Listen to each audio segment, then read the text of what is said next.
सामान्य विज्ञान के ऐसे प्रश्न जो railway, SSC, group D, NTPC ये सभी एक दिवसीय परीक्षाओं के लिए बेहद महत्वपूर्ण है। तो आइए दोस्तों शुरू कर। पहला क्वेश्चन दिया है दोस्तों कि प्रकाश वर्ष किसका मात्रक है। तो दूरी का आपसे पूछ लेगा कि एक प्रकाश वर्ष बराबर कितना होता है। 9.46 गुणे 10 का पावर 15 मीटर। अगला क्वेश्चन दिया है कि दूरी मापने की सबसे बड़ी इकाई क्या है। तो वह पारसेक होता है। आपसे पूछेगा कि एक पारसेक बराबर क्या होता है। तो 3.26 प्रकाश वर्ष। अगला क्वेश्चन दिया है कि वायुमंडलीय दाब का मात्रक क्या है। तो यह बार होता है। यहाँ से पूछेगा कि एक बार बराबर क्या होता है। तो एक बार बराबर होता है 10 का पावर 5 पास्कल।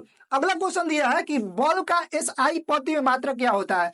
तो वह न्यूटन होता है। आपसे पूछेगा कि एक न्यूटन बराबर क्या होता है। तो 10 का पावर 5 डाइन। अब डाइन हुए भूत प्रेत वाला डाइन नहीं दोस्तों, यह इसका बल का मात्रक होता है। यही आपसे पूछेगा कि बल का सीजीएस प्रति में मात्रक क्या होता है। तो वह डाइन होता है। और पूछेगा कि एक डाइन बराबर क्या होता है। तो 10 का पावर -5 न्यूटन होता है। अगला क्वेश्चन दिया है कि दाढ़ी बनाने में किस दर्पण का प्रयोग किया जाता है। तो यह अवतल दर्पण का प्रयोग किया जाता है। आपसे पूछेगा कि वाहनों के पीछे के दृश्य को दिखने के लिए किस दर्पण का प्रयोग किया जाता है। तो उत्तल दर्पण का।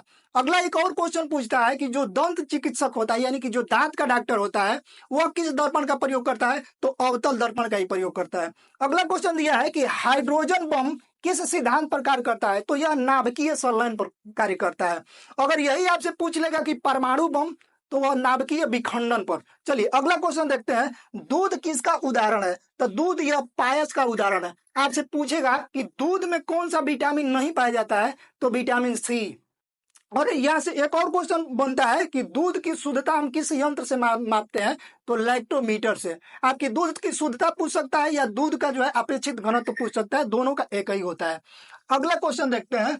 अगला क्वेश्चन पूछ रहा है दोस्तों कि रेडियो एक्टिविटी की खोज किसने किया था। तो ये हेनरी बेक्वेल किए थे। अगला क्वेश्चन दिया है कि शुष्क बर्फ है। तो शुष्क बर्फ क्या होता है दोस्तों। तो ठोस कार्बन डाइऑक्साइड को हम शुष्क बर्फ के नाम से जानते हैं। अगला क्वेश्चन दिया है कि आरबीसी का कब्रिस्तान किसे कहा जाता है। तो यह प्लीहा को कहा जाता है। आगे देखते हैं विटामिन डी का रासायनिक नाम क्या है। तो विटामिन डी का रासायनिक नाम जो है ना कैल्सीफेरॉल है। आपसे पूछेगा कि विटामिन डी की कमी से कौन सा रोग होता है। तो देखिए बच्चों में रिकेट्स होता है जबकि वयस्कों में ऑस्टियोमलेशिया हो जाता है। चलिए अगला देखते हैं। क्वेश्चन पूछ रहा है कि कवकों की कोशिका भित्ति किसकी बनी होती है। तो यह काइटिन की बनी होती है। और यहाँ से पूछेगा कि कवकों का अध्ययन क्या कहलाता है। तो यह माइकोलॉजी कहलाता है। तो ये रहे दोस्तों सामान्य विज्ञान के अति महत्वपूर्ण प्रश्न जो कि आपकी परीक्षा के लिए बेहद महत्वपूर्ण है। तो आज के लिए इतना ही दोस्तों। आप कमेंट करके बताएं कि यह वीडियो आपको कैसा लगा। यदि आप इस चैनल पर नए हैं तो हमारे चैनल को सब्सक्राइब करें। धन्यवाद।